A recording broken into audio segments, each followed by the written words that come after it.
আপনার নেচার অনেক সময় ডিপেন্ড করে আপনার কিছু অ্যাটিটিউডের ওপরে।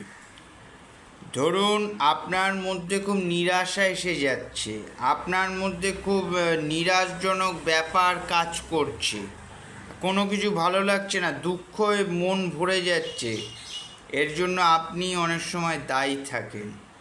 আপনার একটা প্রথম কথা হচ্ছে লগ্নয় যদি কোনো দুঃখকারক গ্রহ থাকে বা লগ্ন ড্যামেজ হয় তার জন্য তো দায়ী রয়েছে। পাশাপাশি আপনি অতিরিক্ত স্যাড সং শুনছেন, আপনি অতিরিক্ত দুঃখজনক উপন্যাস পড়ছেন, আপনি অতিরিক্ত দুঃখ যেখানে রয়েছে সেখানেই বেশি যাচ্ছেন, এগুলোর খারাপ এফেক্ট কিন্তু আপনার ওপর পড়ে এবং যার ফলে আপনার জীবনে বেশি দুঃখ নেমে আসছে।